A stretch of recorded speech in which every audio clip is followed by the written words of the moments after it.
Good morning, everybody. It's a little after 5 o'clock on a Monday morning. Ready to grind. So I was just listening to a little bit of a motivational podcast that I like. And they said the size of your dreams must be bigger than your current circumstances. And I feel like it was perfect timing to hear that, because I wasn't really sure what I was going to talk about this morning. And that you must trust the process and all that. So here I am, trusting the process. Not sure how I'm going to get there. I just know I'm going to get there. And one of the things that I keep thinking about, I had a conversation with my daughter about it yesterday, is when I was going through my divorce, I had to go to Supreme Court and petition the courts to change my name. Because although my ex-husband at the time was in jail, he continually violated the order of protection. Through mail and phone calls. It really was unbelievable. I'm talking hundreds of phone calls from the county jail. They would start as early as 6 a.m. and go till 10 o'clock at night sometimes. That was with my father, who was actively with the police force at the time.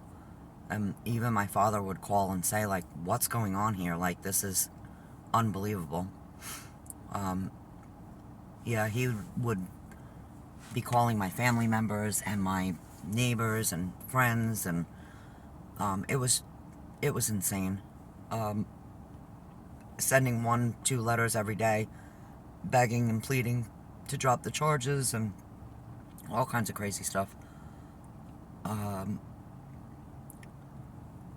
So I was on my way to the courthouse to petition to have a legal name change, with the hopes of that being granted and then me having to move.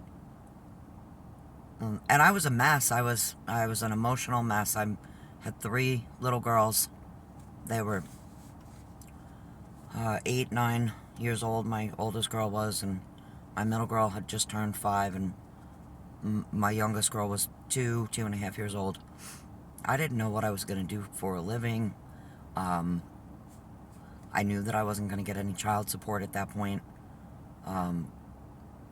I had no idea how I would support them, and I was going to be moving to another state.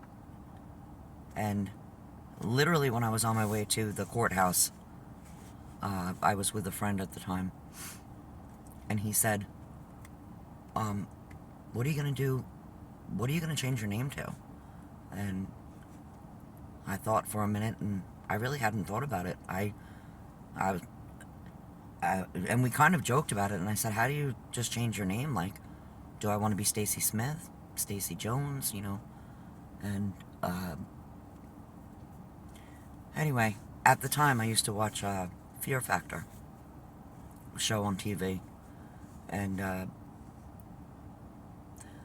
I chose Rogan because of Joe Rogan. I think he was the host of the show at the time, and in my mind it represented overcoming fear. I had to overcome my fears, and I had to trust the process. And so I legally changed my name to Stacy Rogan, which is just crazy, because I mean, this is 20 years later, and I've watched some of Joe Rogan's podcasts, and I admire him. I admire his boldness and his strength, and it's just funny to me that he probably has no idea who I am. So if this message gets to you, Joe, thank you. You inspired me to overcome fear. You have to trust the process, and overcome your fears.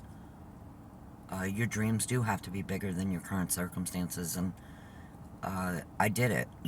I moved my girls from New York to Florida, not knowing a soul, and not having any kind of support. I didn't have any friends or family when I moved to Florida, and I just got it done. And yeah, so anyway, that's a little bit about that.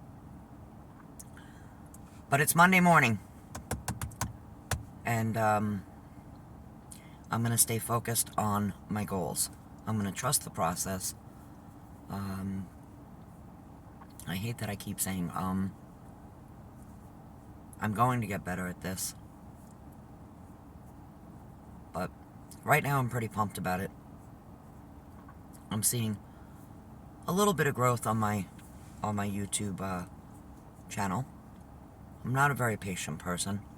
I'm wishing it would pick up quicker. But I'm going to trust the process, and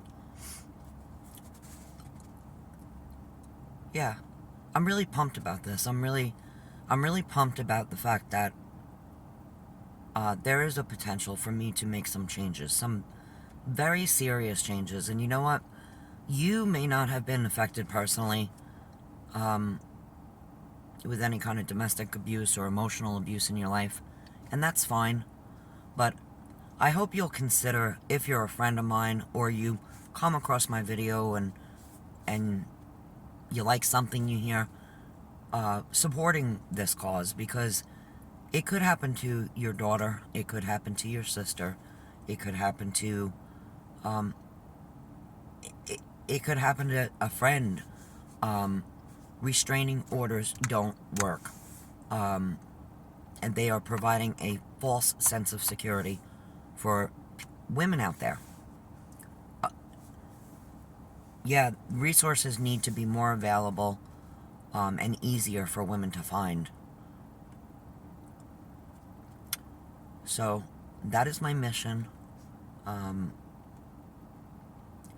I really just, it's still, to the day I die, it's going to blow my mind that and I had a father who was, a law enforcement officer in that district when it happened, in that county.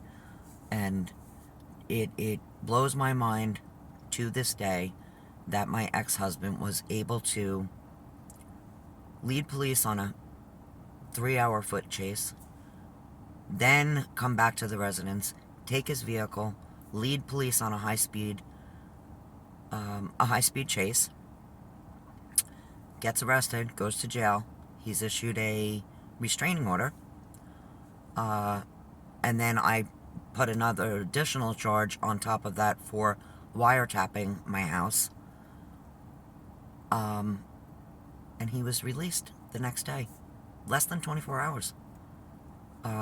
May have even been less than 12 hours. And he took a cab from county jail to the house. It just doesn't make any sense. So, had it not been for my father putting my children and myself in a hotel room because he knew that the situation was going to escalate, I would not be alive today. My children would probably be in another country. So, which leads more into my story. The FBI did come in and do a sweep, and my ex-husband already had birth certificates, which I didn't realize until he went to jail. We had a safe in the house, and I started going through it. And he had birth certificates for my children ready to go, like passport pictures and everything.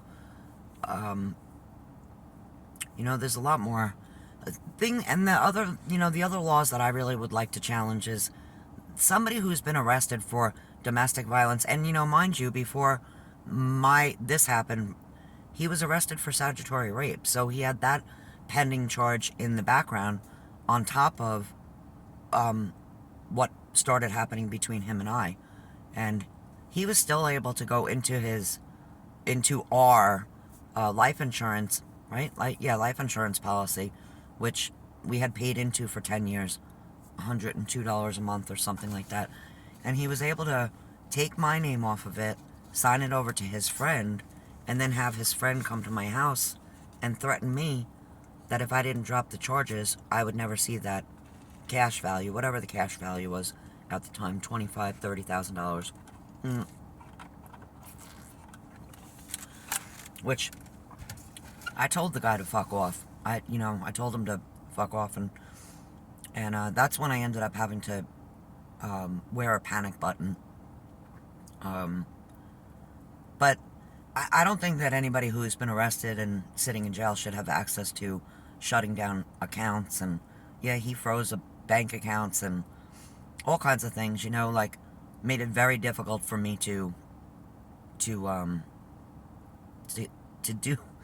what I needed to do. So anyway, I guess you can't let fear be a factor.